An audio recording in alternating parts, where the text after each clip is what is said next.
अस्सलाम वालेकुम वरहमतुल्लाह। आज की क्लास का टॉपिक है मार्केट की मूवमेंट। चूँकि ये बेसिक कोर्स है और ये इस कोर्स की लास्ट क्लास है।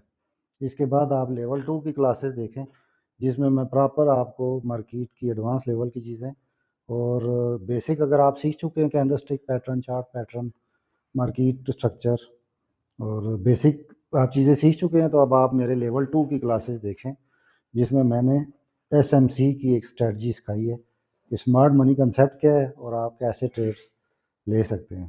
तो उसके बाद मेरा लेवल 3 है। तो फ़िलहाल आप आज की जो क्लास है इसमें मार्केट मूवमेंट पे बात होगी। तो मार्केट देखिए, अभी स्कीमेटिकल ड्राइंग्स में तो जो सिखाते हैं वो ऐसे ही बताते हैं कि मार्केट यूँ एक इम्पल्स मूव लेती है, रिट्रेस करती है, इस हाई को ब्रेक करते हुए इम्पल्स मूव लेती है, रिट्रेस करती है, इस हाई को ब्रेक। ये बज़ाहिर तो सीखने में, देखने में ये इतना सिंपल है, लेकिन रियल में मार्केट ऐसे चलती नहीं है। रियल जब आप इधर से थ्योरिकल सीख के आते हैं, तो रियल में आप देखते हैं कि मार्केट ने इम्पल्स मूव ली, रिट्रेस किया और एक ही गो में तोड़ने की बजाय यहाँ आती है, फिर वापस आ जाती है, ये चली जाती है, तो काफ़ी यहाँ पे कंसल्टेशन करना शुरू करती है, तो उसमें फिर हमें उलझन होती है। तो इस तरीके से आप इसको इतना सीधे से ना लें कि ये रियल में भी ऐसे ही चलती है। रियल में बिल्कुल डिफरेंट होता है, लेकिन इतना पता होना चाहिए कि हमें पहचान होनी चाहिए कि मार्केट की वैलिड एंड वैलिड मूव्स, जो इसके इंड्यूसमेंट जो होती है और जो इसके ट्रैप्स होते हैं, वो इंशाल्लाह लेवल 2 में मैं आपको बताऊंगा। तो फिलहाल आप इतना समझें, इम्पल्स मूव, उसके बाद एक रिट्रेसमेंट या पुल बैक होता है।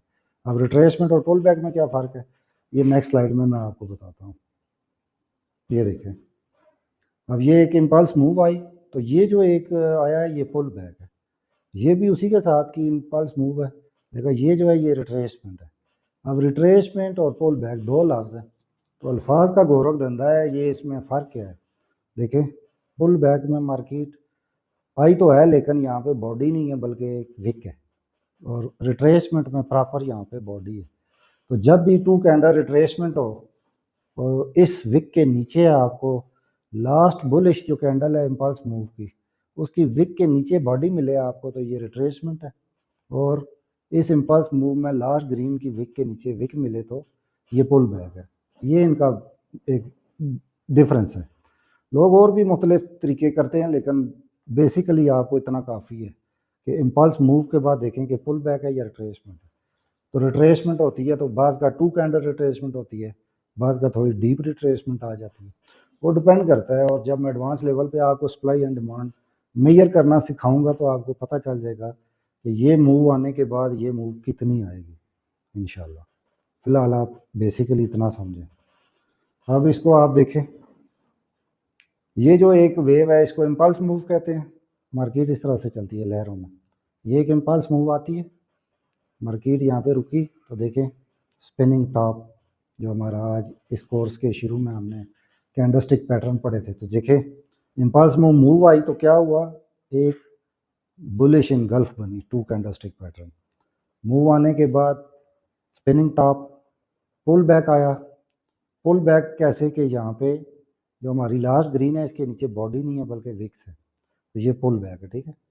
तो पुल बैक के बाद यहाँ पे भी देखें कौन सी कैंडलस्टिक्स बनी, फिर आई वेव, ये आई ब्रेक हुआ, यहाँ पे एक ब्रेक ऑफ स्ट्रक्चर हुआ जो आप सीख चुके हैं, तो इससे हमें ये पता चला कि ये अप ट्रेंड है।